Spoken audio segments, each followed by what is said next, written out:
Hi everybody, it is Canagraphs here for a set report.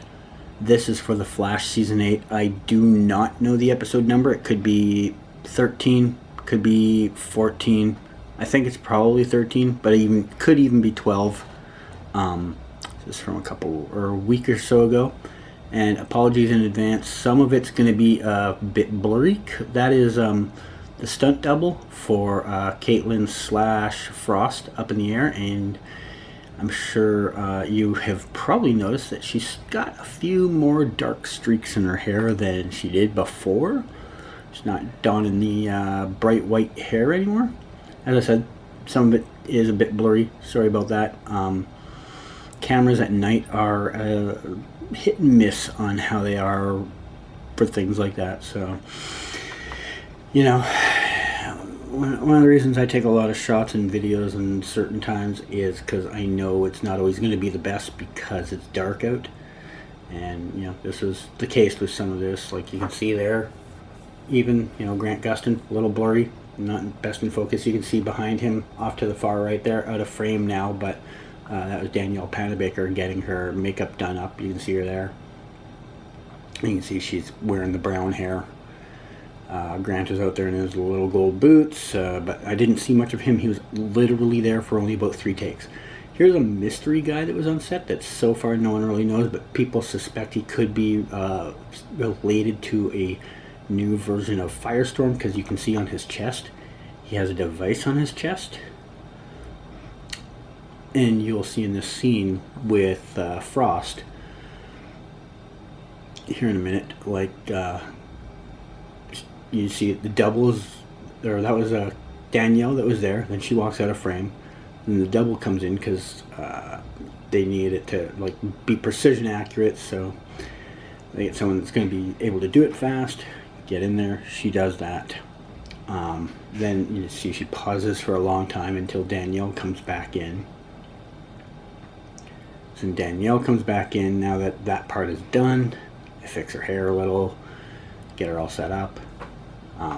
You can kind of also tell, by the way, if you hadn't heard the news yet, Danielle Panabaker is pregnant with her second child. And I really could notice it in the way the costume like flowed on her compared to other times I've noticed her. You know, she's you know.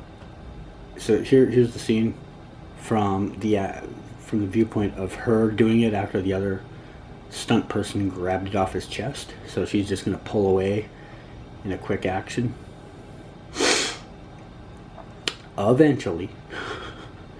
So she does that, and then this guy does this very, very long scene where he looks like he's in pain and like struggling. And again, sorry about the blurriness, it happens. And he just does this thing where he looks like maybe he's dying, who knows, for like ever. It was a long scene of this, and I don't know what he's supposed to be doing. Obviously, we'll have to wait and see how it works in the show.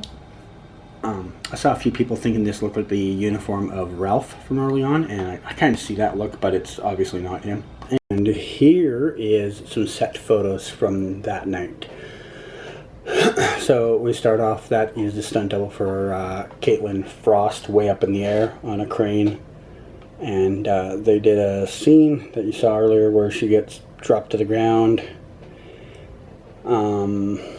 There she is. You can see the ropes under her arms. They hook into the dress that she's wearing.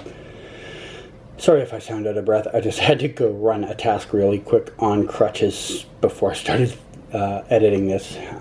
There's Grant, and he's putting on his suit. You can see one of his hands doesn't even have a glove on it yet. He is still putting it together. This is the scene he did with Danielle. You can see her on the ground there in the purple. Like I said, he didn't film a lot that night. He was there for a very short period of time. He may have worked earlier the day at the film studio, maybe, because they didn't film all day there. They only filmed a little bit at night, so they would have worked somewhere else during the daytime. So yeah, he worked a very short period. I think he might have been there, honestly, for 3-ish takes. Might even be as short as 2, maximum like 4.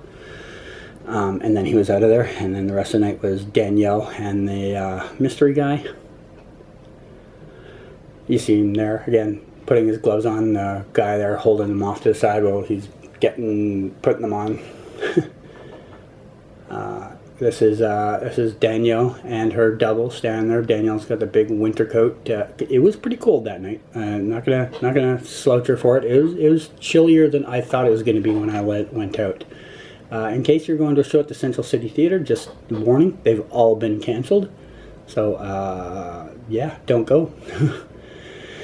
There she is again. You can see the hair is a lot darker. You can see a couple of blonde streaks still in it, or white streaks, whatever you want to call it. But for the most part, her hair has gotten a lot darker. Unsure why, but I'm sure we'll find out in the story eventually why that change. There she is.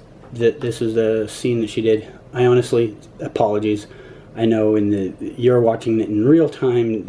I just finished talking about the video, but I edited the video part like a week ago, so I kind of forgot what the full scene was about.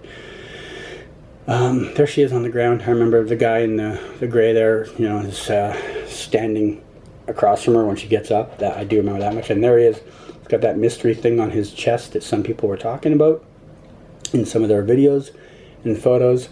People were thinking it could be the quantum splicer that Firestorm uses, and I mean, I can't say if they're right or wrong because I don't know one way or the other, but I do know that in the scene, you know, obviously, as you saw, Frost yanks it away, and so I don't know what the thing is doing for, like, keeping him alive. I don't know. Didn't see that much of the scene.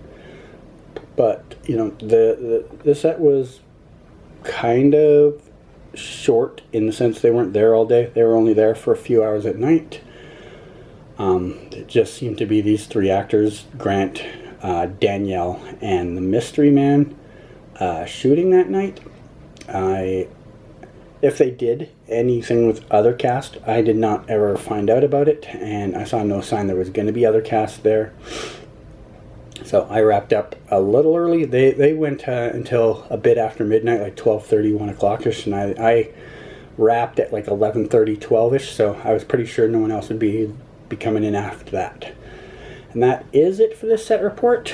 I do have one more set coming up that I just went to a couple of days ago. That'll be a while probably though, because I'm just getting this one done and I'm in the middle of changing over computers. It's chaos right now, but I will hopefully have that one up in about 2 weeks. That is for episode 814. So I believe these were 813. Until then, thanks for coming in, and I'll see you next time. Bye.